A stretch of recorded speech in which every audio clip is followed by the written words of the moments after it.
17వ అధ్యాయము. ఆ 7 పాత్రలను పట్టుకొని ఉన్న 7 దేవదూతలలో ఒకడు వచ్చి నాతో మాట్లాడుచు ఇలాగు చెప్పెను, నీవిక్కడికి రమ్ము, విస్తార జలముల మీద కూర్చున్న మహావేశ్యకు చేయబడు తీర్పు నీకు కనపరచెదను. భూరాజులు ఆమెతో వ్యభిచరించిరి, భూనివాసులు ఆమె వ్యభిచార మద్యములో మత్తులైరి. అప్పుడతడు ఆత్మవశుడనైన నన్ను అరణ్యమునకు కొనిపోగా, దేవదూతన నామములతో నిండుకొని 7 తలలను 10 కొమ్ములను గల ఎర్రని మృగము మీద కూర్చుండిన ఒక స్త్రీని చూచితిని. ఆ స్త్రీ ధూమ్ర రక్త వర్ణము గల వస్త్రము ధరించుకొని బంగారముతోనూ రత్నములతోనూ ముత్యములతోనూ అలంకరింపబడినదై ఏహ్యమైన కార్యములతోనూ తాను చేయుచున్న వ్యభిచార సంబంధమైన అపవిత్ర కార్యములతోనూ నిండిన ఒక సువర్ణ పాత్రను తన చేత పట్టుకుని ఉండెను. దాని నొసల దాని పేరు ఇలాగు రాయబడి ఉండెను, మర్మము, వేశ్యలకును భూమిలోని ఏహ్యమైన వాటికిని తల్లి అయిన మహాబబులోను. మరియు ఆ స్త్రీ పరిశుద్ధుల రక్తము చేతను యేసు యొక్క హతసాక్షుల రక్తము చేతను మత్తిల్లిండుట చూచితిని. నేను దాన్ని చూచి బహుగా ఆశ్చర్యపడగా ఆ దూత నాతో ఇట్లనెను, నీవేళ ఆశ్చర్యపడితివి? ఈ స్త్రీని గుర్చిన మర్మమును, 7 తలలను 10 కొమ్ములను కలిగి దాన్ని మోయుచున్న క్రూర మృగమును గూర్చిన మర్మమును నేను నీకు తెలిపెదను. నీవు చూచిన ఆ మృగము ఉండెను గాని ఇప్పుడు లేదు. అయితే అది అగాధ జలములలో నుండి పైకి వచ్చుటకును నాశనమునకు పోవుటకును సిద్ధముగా ఉన్నది. భూనివాసులలో జగదుత్పత్తి మొదలుకొని జీవగ్రంథమందు ఎవరి పేరు వ్రాయబడలేదో వారు ఆ మృగముండెను గాని ఇప్పుడు లేదు. అయితే ముందుకు వచ్చునన్న సంగతి తెలుసుకుని ఆశ్చర్యపడుదురు. ఇందులో జ్ఞానము గల మనస్సు కనబడును. ఆ 7 తలలు, ఆ స్త్రీ కూర్చున్న 7 కొండలు, మరియు 7 రాజులు కలరు. 5 కూలిపోయిరి, ఒకడున్నాడు, కడమవాడు ఇంకనూ రాలేదు. వచ్చినప్పుడు అతడు కొంచెము కాలం ఉండవలెను. ఉండినదియు ఇప్పుడు లేనిదియునైన ఈ క్రూర మృగము ఆ 7 పాటు ఒకడునయుండి తానే 8వ రాజగుజు నాశనమునకు పోవును. నీవు చూచిన ఆ 10 కొమ్ములు 10 మంది రాజులు. వారిది వరకు రాజ్యమును పొందలేదు గాని ఒక గడియ క్రూర మృగముతో కూడా రాజుల వలె అధికారము పొందుదురు. వీరు ఏకాభిప్రాయము గలవారై తమ బలమును అధికారమును ఆ మృగమునకు అప్పగింతురు. వీరు గొర్రెపిల్లతో యుద్ధము చేతురు, కాని గొర్రెపిల్ల ప్రభువులకు ప్రభువును రాజులకు రాజునై ఉన్నందునను తనతో కూడా ఉండిన వారు పిలువబడిన వారై ఏర్పరచబడిన వారై నమ్మకమైన వారై ఉన్నందునను ఆయన ఆ రాజులను జయించును.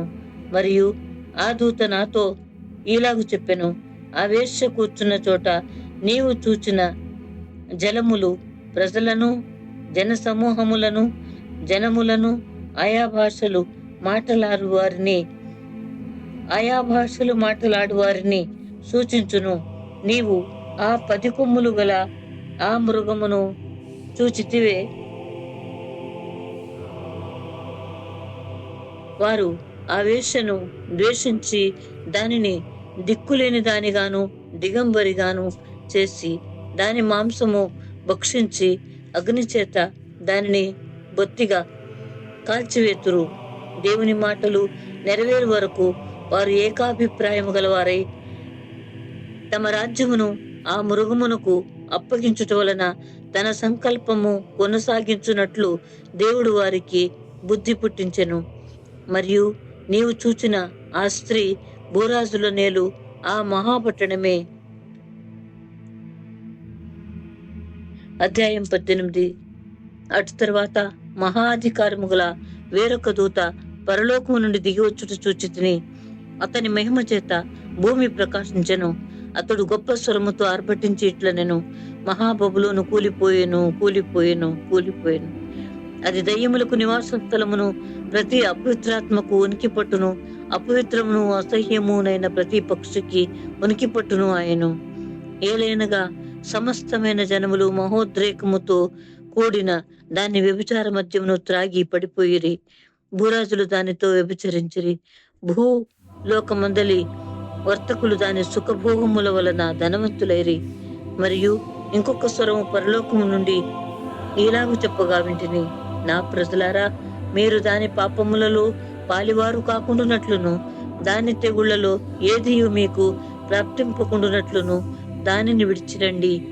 దాని పాపములు ఆకాశమునంటుచున్నవి, దాని నేరములను దేవుడు జ్ఞాపకం చేసుకుని ఉన్నాడు.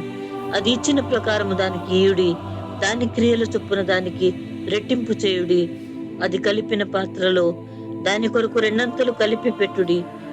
అది, నేను రాణిగా కూర్చుండుదానను, నేను విధురాలను కాను, దుఃఖము చూడనని తన మనస్సులో అనుకొనెను గనుక అది తన్ను తాను ఎంతగా గొప్ప చేసుకునే సుఖభోగములను అనుభవించెనో అంతగా వేదనను దుఃఖమును దానికి కలుగుజేయుడి.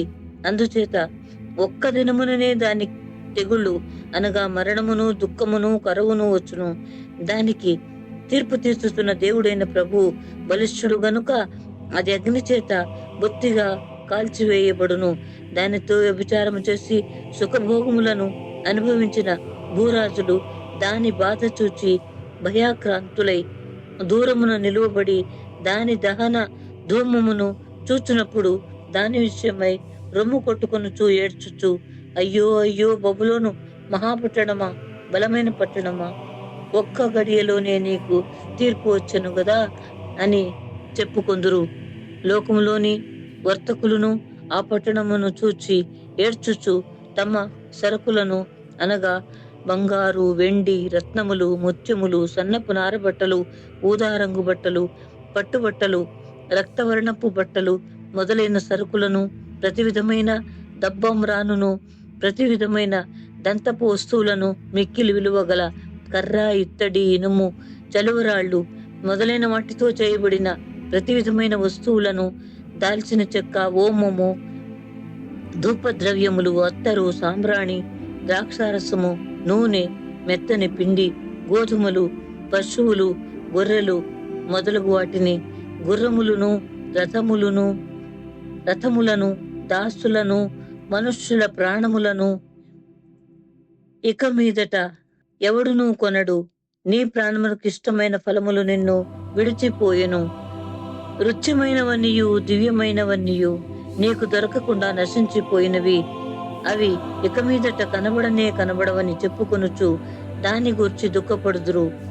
ఆ పట్టణము చేత ధనవంతులైన ఈ సరుకుల వర్తకులు ఏడ్చుచు దుఃఖపడుచు, అయ్యో అయ్యో, సన్నపు నారబట్టలను, ధూమ్ర రక్తవర్ణపు వస్త్రములను ధరించుకుని బంగారముతోనూ రత్నములతోనూ ముత్యములతోనూ అలంకరింపబడిన మహాపట్టణమా, ఇంత ఐశ్వర్యము ఒక్క గడియలోనే పాడైపోయినే అని చెప్పుకొనుచు దాని బాధను చూచి భయాక్రాంతులై దూరముగా నిలుచుందురు.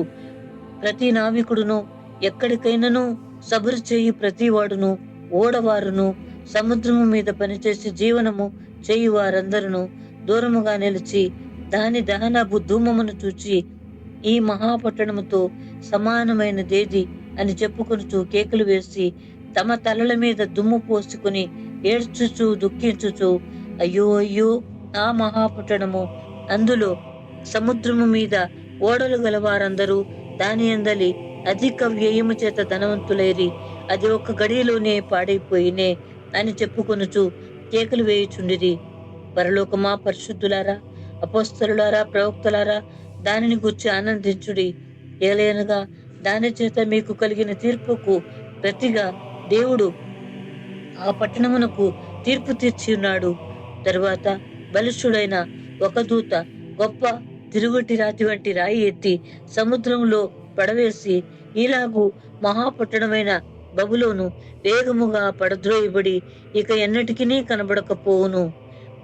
నీ వర్తకులు భూమి మీద గొప్ప ప్రభువులై ఉండిరి. జనములన్నీయు నీ మాయమంత్రముల చేత మోసపోయిరి. కావున వైణికుల యొక్కయు, గాయకుల యొక్కయు, పిలనగ్రోవు ఊదువారి యొక్కయు, బూరలు ఊదువారి యొక్కయు శబ్దము ఇక ఎన్నడూను నీలో వినబడదు. మరి ఏ శిల్పమైన చేయు శిల్పి ఎవడును నీలో ఎంత మాత్రమును కనబడడు. తిరుగటి ధ్వని ఇక ఎన్నడును నీలో వినబడదు. దీపపు వెలుగు నీలో ఇకను ప్రకాశింపదు. పెండ్లి కుమారుని స్వరమును, పెండ్లి కుమార్తె స్వరమును నీలో ఇక ఎన్నడును వినబడవు అని చెప్పెను. మరియు ప్రవక్తల యొక్కయు పరిశుద్ధుల యొక్కయు భూమి మీద వధింపబడిన వారందరి యొక్కయు రక్తము ఆ పట్టణములో కనబడెననెను.